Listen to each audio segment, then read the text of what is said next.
حاضرین محترم، ختم نبوت کا تقاضا یہ تھا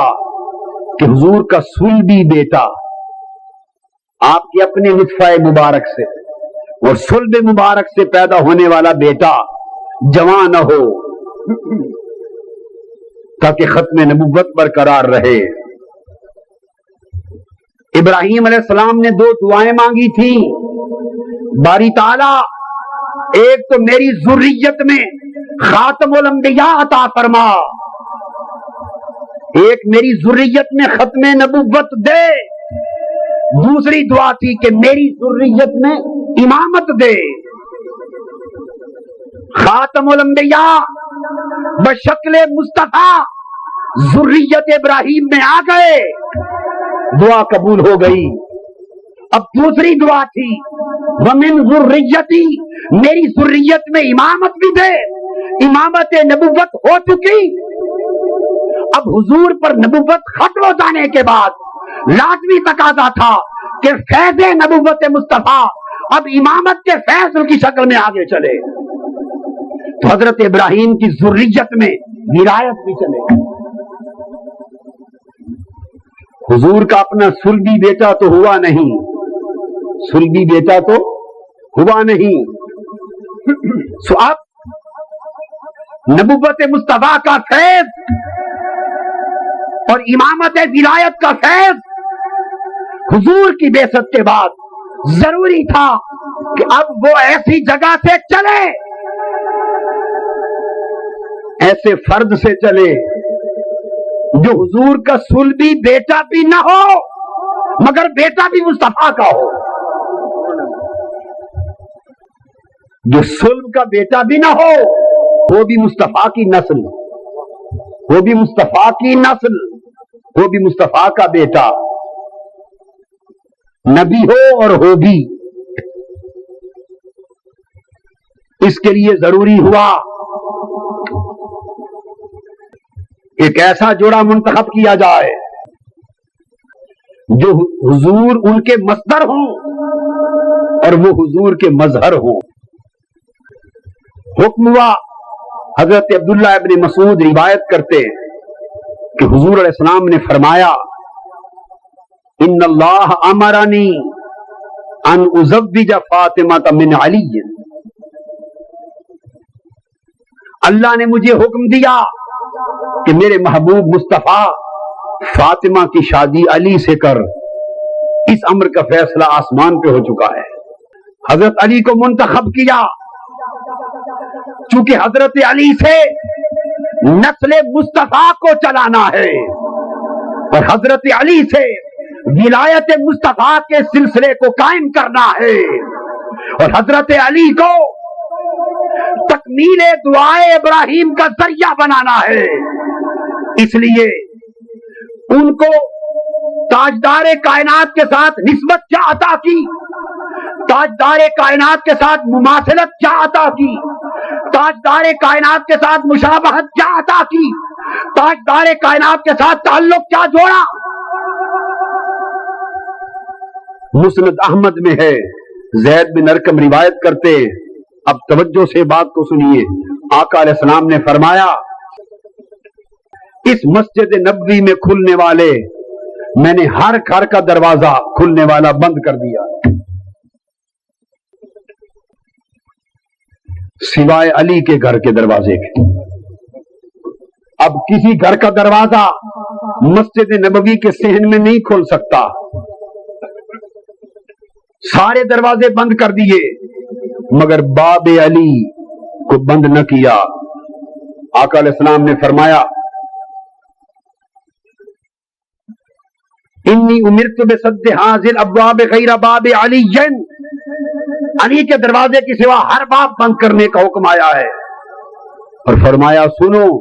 میں فیصلہ اپنے پاس سے نہیں کرتا، مجھے جو حکم اوپر سے آیا ہے وہی فیصلہ کرتا ہوں۔ وجہ کیا؟ وجہ یہ کہ جب کوئی گھر سے نکلے گا، غسل کے لیے اس زمانے میں چھوٹے گھر ہوتے تھے اور غسل کی حاجت ہوگی، جسم غسل والا ہوگا، غسل واجب ہوگا اس پر، میاں بیوی کے ملاپ کے بعد اگر غسل واجب کی حالت میں، جنب ہونے کی حالت میں وہ اپنے گھر سے نکلے گا نہانے کے لیے اور دروازہ اس کا مسجد نبوی کے صحن میں ہو اور گھر نہا نہ سکے، باہر جا کے نہانا ہو، تو پھر اس جسم سے مسجد نبوی میں قدم کوئی نہیں رکھ سکتا۔ فرمایا اس لیے میں نے سارے دروازے بند کر دیے، علی تیرا دروازہ کھلا ہے، چونکہ حکم یہ ہے کہ مسجد نبوی میں اگر غسل واجب ہو اس جسم کے ساتھ دو فرد قدم رکھ سکتے ہیں، ایک مصطفیٰ رکھ سکتا ہے، ایک علی مرتضیٰ۔ لا يحل لأحد ان يجنب في هذا المسجد غیری وغیرک، اس مسجد میں واجب غسل کی حالت میں مصطفیٰ اور علی مرتضیٰ کے سوا کوئی قدم نہیں رکھ سکتا۔ اب دیکھتے چلے آئیے کہ حضرت علی کو حضور کے جسم اطہر اور روح اقدس آپ کے ساتھ ظاہری اور باطنی کیا تعلق قائم کیا ہے۔ ارشاد فرمایا صحیح مسلم میں حدیث، ترمذی میں، نسائی میں، ابن ماجہ میں، آقا نے فرمایا والذی فلق الحبۃ وبرأ النسمۃ انہ لاحد النبی الامی الی اللہ یحبنی الا مؤمن ولا یبغضنی الا منافق۔ حضرت علی نے فرمایا، مجھے تاجدار کائنات نے قسم کھائی، فرمایا علی مجھے اس رب کی قسم جس نے مخلوق کو پیدا کیا کہ تجھے سوائے مومن کے تجھ سے کوئی محبت نہیں کر سکتا اور سوائے منافق کے تجھ سے کوئی بغض نہیں رکھ سکتا۔ حضرت ام سلمہ روایت کرتی ہیں، جنگ والوں میرے آج کے خطاب کا مقصد یہ ہے کہ یہاں شیعہ سنی کی جنگ آج شام کے بعد بند ہو جائے، قتل و غارت گری بند ہو جائے، نفرتیں کدورتیں دفن ہو جائیں اور آج کی رات ہر طرف محبت کے چراغ جلنے لگے۔ حقیقت ایمان کو سمجھ لو۔ حضرت ام سلمہ فرماتی ہیں لا یحب علی منافق ولا یبغضہ مؤمن۔ حضور کی زوجہ مطہرہ حضرت ام سلمہ فرماتی ہیں کہ کوئی منافق علی سے محبت نہیں کر سکتا اور کوئی مومن علی کا بغض نہیں رکھ سکتا۔ اور ابو سعید خدری فرماتے ترمذی شریف، میرے شیعہ بھائی آج غور سے سن لیں کہ میں جتنی احادیث روایت کر رہا ہوں یہ صحاح ستہ اور دیگر کتب حدیث جو اہل سنت کی ہیں۔ ترمذی شریف میں حضرت ابو سعید خدری روایت کرتے ہیں، صحابی، قال کنا نعرف المنافقین ببغضهم علیہ، فرماتے ہم اپنے دور میں اگر کسی منافق کی پہچان کرنی ہوتی تو منافق کی پہچان حضرت علی کے بغض سے کر لیتے۔ جس کے دل میں علی شیر خدا کا بغض ہوتا، صحابہ کرام کو پہچان تھی کہ وہ منافق ہے۔ کیوں کہ فیض ولایت مصطفیٰ علی شیر خدا سے چلنا ہے۔ آگے آئیے، صحیح بخاری کی حدیث، صحیح مسلم کی حدیث، حضرت برا روایت کرتے کہ حضور علیہ السلام نے حضرت علی سے فرمایا، بڑی توجہ طلب حدیث کا جملہ ہے، آقا علیہ السلام نے فرمایا علی کو انت منی وانا منک، اے علی اعلان کر دے اور دنیا والوں جان لو کہ علی مجھ سے ہے اور میں علی سے ہوں۔ آپ نے تو وہ حدیث سنی تھی نا، حسین منی وانا من حسین، کہ حسین مجھ سے ہے اور میں حسین سے ہوں، مگر آج میں نے آپ کو صحیح بخاری اور صحیح مسلم کی حدیث سنا دی۔ حضرت علی سے کہا انت منی وانا منکا، علی تم مجھ سے ہو اور میں تم سے ہوں۔ مجھ سے ہو کا مطلب کیا؟ علی تمہارا مصدر میں ہوں اور میرا مظہر تم ہو، تمہارا صدور مجھ سے ہے اور میرا ظہور تجھ سے ہے۔ اس کے بعد ارشاد ہوتا ہے